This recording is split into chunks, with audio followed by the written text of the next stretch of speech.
Allez, on plonge directement dans le vif du sujet. Bienvenue dans ce décryptage qui va vous servir de guide de survie ultime. Notre but aujourd'hui, optimiser notre cerveau pour la vie moderne en jetant par la fenêtre tous ces conseils faussement profonds et inutilement compliqués.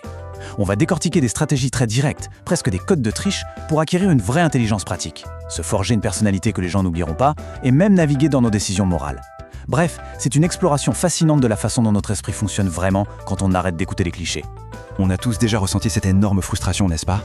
On cherche des moyens de s'améliorer et on tombe sur des conseils en ligne tellement vagues, tellement philosophiques, que franchement, à moins de s'appeler Socrate ou Oprah Winfrey, c'est impossible à appliquer au quotidien. Ce genre de recommandations manque cruellement de structure. C'est bien joli sur le papier, mais pour nous, dans le monde réel, c'est pratiquement inutile. Et ça, c'est vraiment le cœur du problème.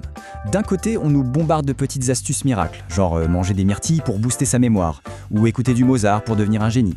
C'est super séduisant parce que c'est facile, mais soyons honnêtes, à un moment donné, il faut vraiment apprendre des choses. L'analyse nous montre que la vraie intelligence, elle s'acquiert par des méthodes basées sur l'action immédiate. On parle de lire des ouvrages denses, de pratiquer physiquement des compétences. C'est là que se trouve la ligne de démarcation entre l'illusion d'apprendre et les résultats concrets. Ce qui nous amène à notre première partie, l'intelligence, ou comment pirater la courbe d'apprentissage. 20%.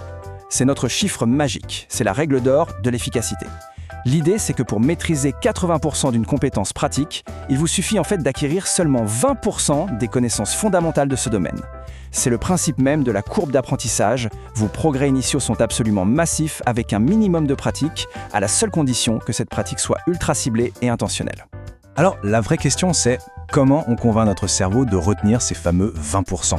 Parce qu'on le sait, notre cerveau a cette fâcheuse tendance à oublier immédiatement tout ce qu'il juge inutile. Pour éviter ça, il y a un processus redoutable en 3 étapes. 1. Vous lisez de l'information pure. 2. Vous pratiquez physiquement et immédiatement.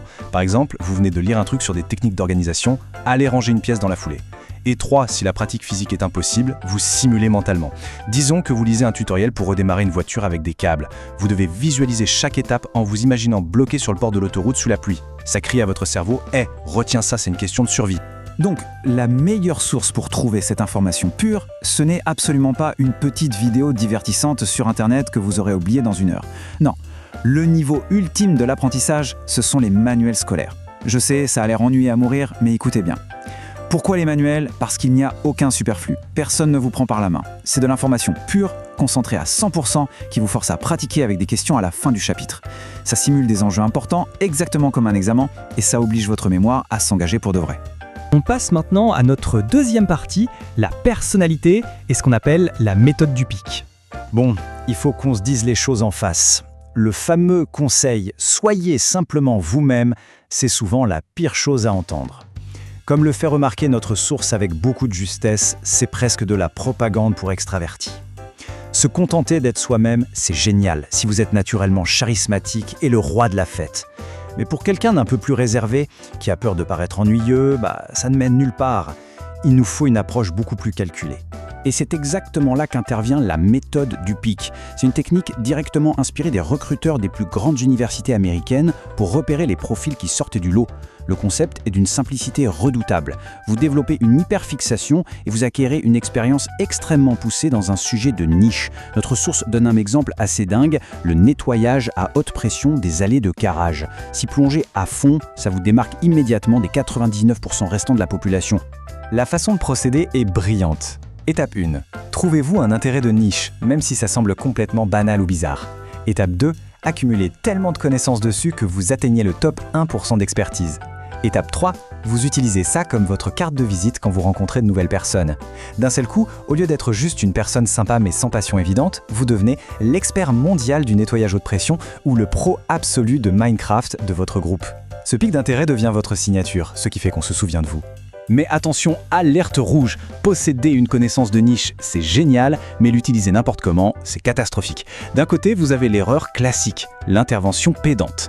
Vous savez, ce fameux « en fait » lancé juste pour prouver que quelqu'un a tort. C'est littéralement le moyen le plus rapide de vous faire détester. La vraie technique, l'approche socialement intelligente, c'est le pivot conversationnel. Vous glissez ça humblement en disant « oh, c'est marrant, je lisais l'autre jour que… ». Ça permet de partager ce que vous savez tout en restant super engageant. Et si vous voulez que les gens restent accrochés à vos lèvres alors que vous parlez d'un sujet super obscur, il y a une autre règle vitale. La pire chose à faire, c'est la règle du doctorant, noyer tout le monde sous un jargon incompréhensible qui les fait se sentir bêtes.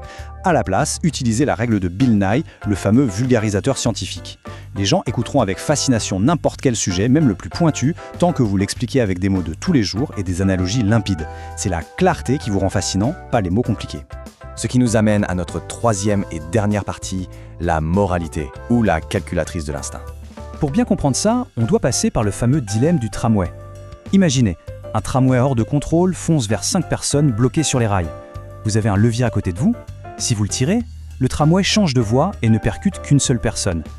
En théorie pure, sacrifier une vie pour en sauver 5, c'est une équation mathématique évidente. Mais la vraie question c'est, est-ce que notre sens moral se résume vraiment à des simples mathématiques ? Et c'est là que le choc entre la logique froide et notre cerveau humain devient absolument fascinant. La source nous donne plusieurs variantes de ce dilemme. Est-ce qu'on pousserait un homme corpulent d'un pont pour arrêter le train ?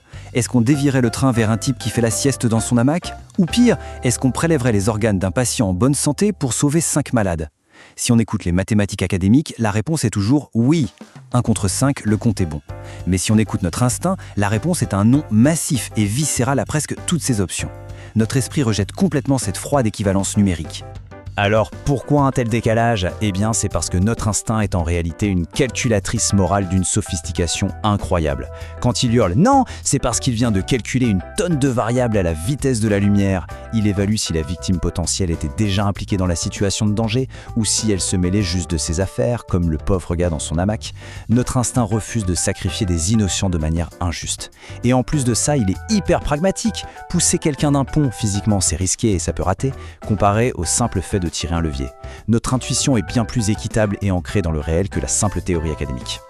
Et pour terminer, sur une note qui va vous faire réfléchir, notre source pose une question délicieusement provocatrice. Sur les fameuses voies du tramway, combien de criminels faudrait-il sacrifier pour sauver un lauréat du prix Nobel de la paix ?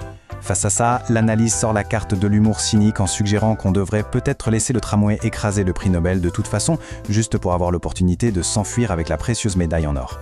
C'est une pirouette absurde bien sûr, mais ça prouve une vérité indéniable. Le comportement humain, avec ses contradictions et ses instincts, restera toujours imprévisible, complexe et bien au-delà de n'importe quelle petite règle générique. Qu'est-ce que vous feriez vous ? C'est une belle question à garder en tête.